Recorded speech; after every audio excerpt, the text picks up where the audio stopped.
What's good, YouTube? In today's video, I have another Warzone game for you guys, and as you can tell from the title and video, we're going over the Season 6 fully updated Warzone settings, and I'm just going to showcase some audio, guys, and hopefully help you guys out a little bit. Maybe you guys make a few changes, but definitely let me down in the comments below if they help you out at all. But of course, I don't want a super long intro, so real quick, if you guys are new here, hit the sub button, leave a like, leave a comment, hit that bell to be notified when I upload my daily videos. Without further ado, stop straight into the settings. Of course, tab number 1 is keyboard or mouse. I don't even play on keyboard or mouse, so this doesn't even affect me whatsoever. So hopping straight into general, at the top, I play controller, but I play on 120 FOV with the affected ADS field of view. Super self-explanatory. I always say this. Affected is a little more zoomed out. You get less visual recoil, and it's really, really helpful. Of course, it's only a PC setting, which sucks. But yeah, if you're running 120 or any FOV and you're on controller, run affected. I know a lot of keyboard and mouse players run independent, but affected is the way to go. I run 50 brightness. That doesn't really matter. I run 0 for my HUD bounds.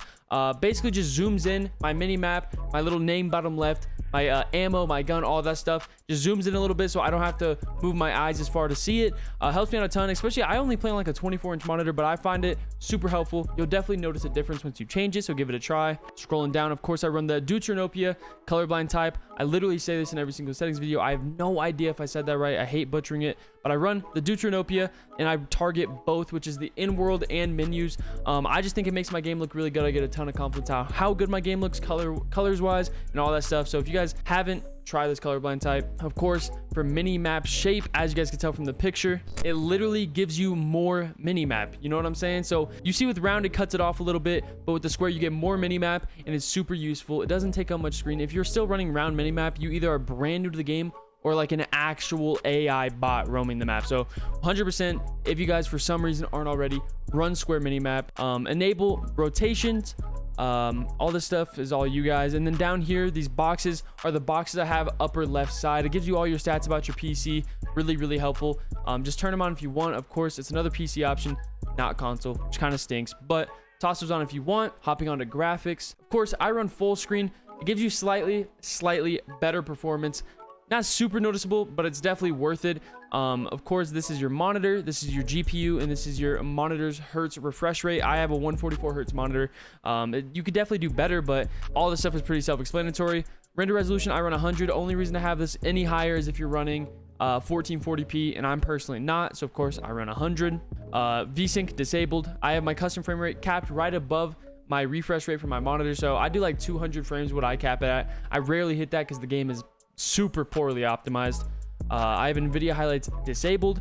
Reflex low latency I have enabled plus boost, super helpful. My game feels really clean, just really smooth.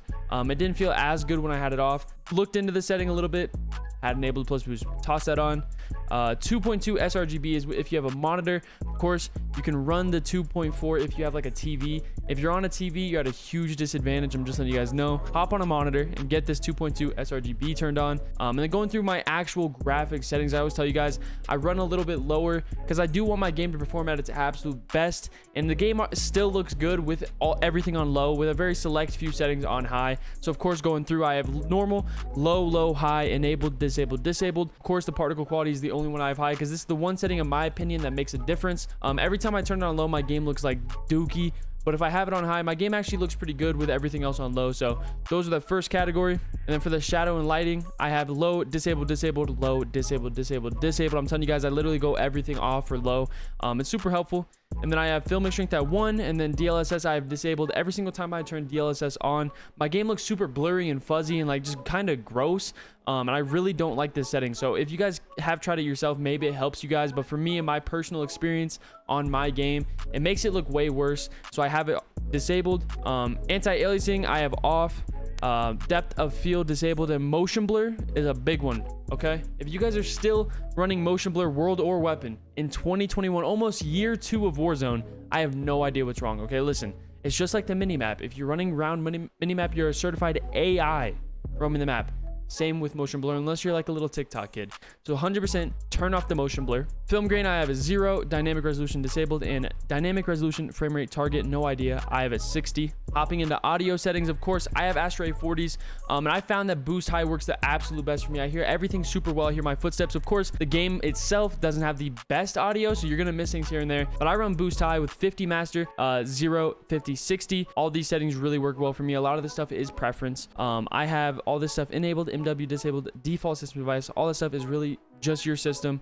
Again, voice chat, all you guys, all preference here. And then war tracks, I have enabled, but I have it as 0. Literally all this stuff is preference except these settings right here. So I run boost high. It's the only important audio setting. Swapping straight into controller, I run default. I do play on a scuff impact, so I have 1 or 2 paddles. Sometimes I use the other 2, but I run a scuff impact, super helpful for me, so I have to run default. I used to play claw, but I switched up. Of course, invert vertical look, I run disabled. I don't know anybody that runs it enabled. 0.10 dead zone, 9.9 sensitivity with a 0.8 low zoom and a 1.0 high zoom. I'm telling you guys, a sensitivity you're comfortable with is one of the most important things in Warzone. So if you guys aren't comfortable with the sensitivity yet, keep testing.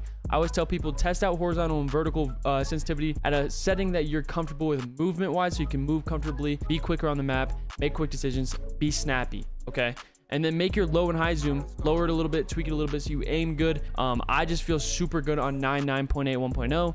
Then of course, I've always from day 1 of Warzone been on a 0.10 dead zone. All this stuff is helpful with console or PC. Definitely, you could start with my sensitivity if you want to. Keep it at like a basis and then go from there, tweak it a little bit here and there, and then form your own. But then I run dynamic aim response curve type. This is a really big setting. It's kind of like your stick map rate from point A to point B. Standard has a buildup. Linear is like the direct rate of your thumb moving, no delay. Dynamic is a little bit less of a buildup than standard, and it gets from point A to point B a little bit quicker. In my opinion, dynamic is the absolute best. I watched a few videos here and there, kind of explaining all 3. And dynamic is for sure the best option on controllers. So if you guys aren't already, run dynamic. Controller vibration, I have disabled. This is actually more important than I actually think a lot of people know, at least in my opinion. It actually affected me when I have it enabled. This is the first Call of Duty ever, Modern Warfare 2019, that I had vibration turned off. The guns feel really weird with the vibration and the controller kicking and the guns kicking. It just really felt awkward. I play literally better with this disabled, so you guys could try that for yourself. Aim assist standard, there's really no point to run anything different. Scale aim assist with FOV, I've disabled. If you guys could see these pictures right here, this white box is your aim assist box. So on your disabled, you literally get more aim assist. But if you're really confident in your shot, you can run it enabled. Of course, it's only PC again, which really does stink. But I'm really confident in my shot. But again, why would you not want more aim assist? So I've always been on disabled. I feel more comfortable with it. All this stuff pretty self-explanatory. I run hold.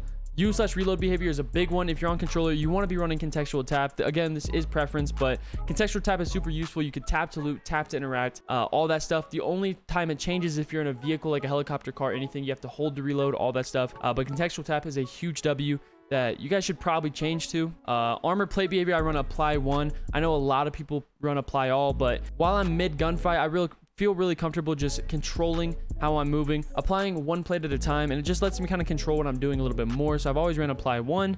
Slide behavior, tap. This is a setting that I just recently switched to.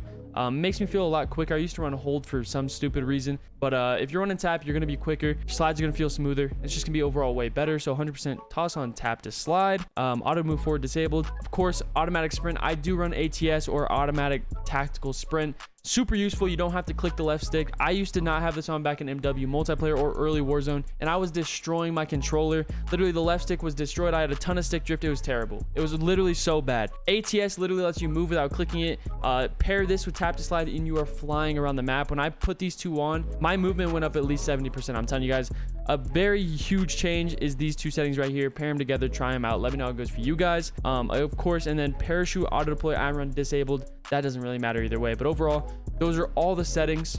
Give them all a try. Let me know how it goes for you guys down in the comments below. Like I said, if they do help you out at all, make sure to go down, hit the big red subscribe button. We're almost to 8K.